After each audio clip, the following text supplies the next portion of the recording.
Elvis Presley is one of the most iconic and legendary performers of all time. And even though he has always been known to have just one child, a woman just came out of the woodwork claiming to be his daughter. And the proof behind this story is truly unbelievable. You'll never believe the truth about Elvis's secret daughter.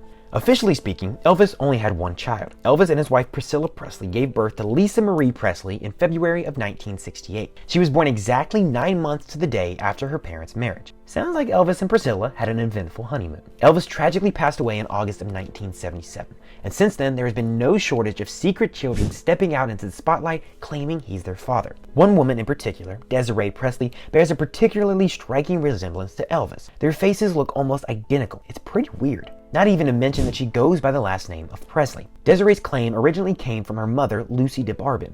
Lucy claims that Desiree is a love child following an alleged 24-year affair with Elvis. Lucy even went so far as to write a book about it all. The book is titled Are You Lonesome Tonight? The Untold Story of Elvis Presley's One True Love and the Child He Never Knew, and it was released in 1987. Are You Lonesome Tonight has some pretty juicy claims, but none of them so far have been substantiated in any capacity. According to Lucy, she first met Elvis all the way back in 1953. He was just 18 years old and getting started in the music industry. Lucy was only 16. According to Lucy, they continued seeing each other for an additional 24 years. Lucy's book was co-written by Dari Matera, a former reporter for the Miami News. Dari said that he understandably wasn't convinced by Lucy's tall tale, until of course he saw Desiree with his own two eyes. Dari, whose background in reporting means he understands how important fact-checking is, has said that every single word of Lucy's story was able to be verified with someone else. Dari claims that no matter what Lucy said, or how ridiculous it may have initially sounded, he was ultimately able to trace it back as true. In a 1987 interview with the Washington Post around the time of her book release, Lucy explained that she kept the news about her daughter being born from Elvis until 1977, which was the year he passed away.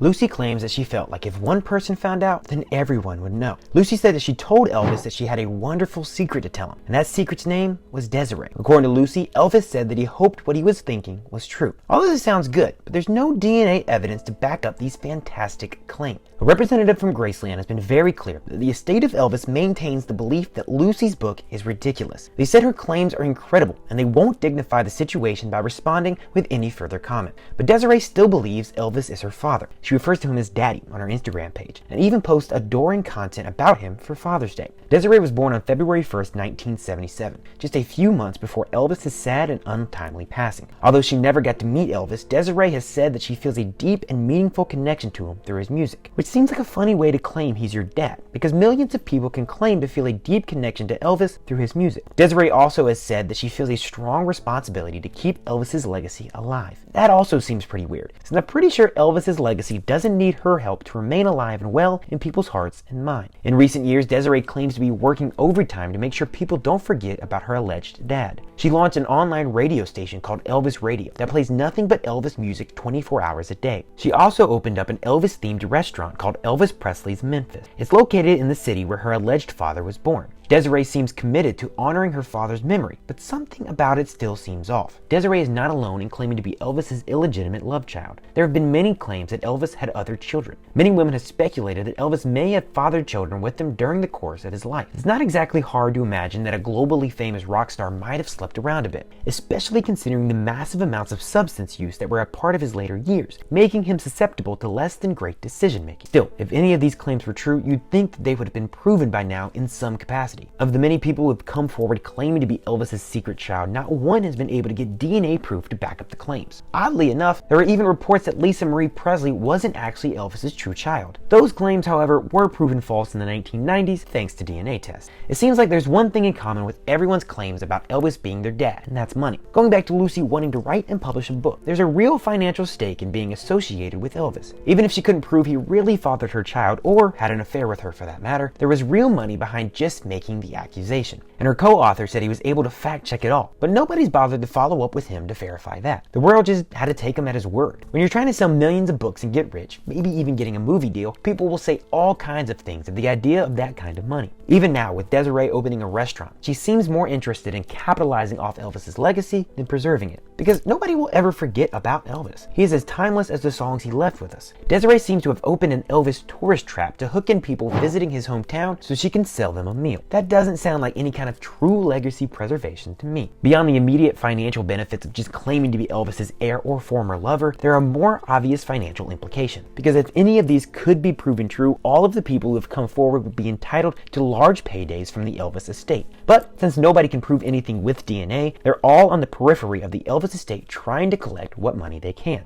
In the case of Desiree, she definitely looks like Elvis, but that's not enough to be sure he was her father. In fact, there's no hard evidence that Elvis and Lucy ever even met besides what she claims to be fat. It's not uncommon for fans to become obsessed with celebrities they worship, creating delusional alternate realities that they truly believe are real. In the case of Lucy, that's likely what happened. Sadly, because she trusted her mother, Desiree is now stuck in that lie. If any of these claims were remotely true, they'd be backed up by DNA and proven in court. But since that hasn't happened yet, and likely never will, we can safely assume they're just creative fiction. Hopefully Desiree is able to prove her claim is real or move on with her life accepting that she just looks like Elvis. Because just looking like Elvis isn't half bad. And she'll always be able to stay connected to him through his music, just like his fans around the world have for decades. So what do you guys think? Is Desiree really Elvis's child? Was Lucy lying about the entire affair? What's your favorite Elvis song? Let me know in the comments below.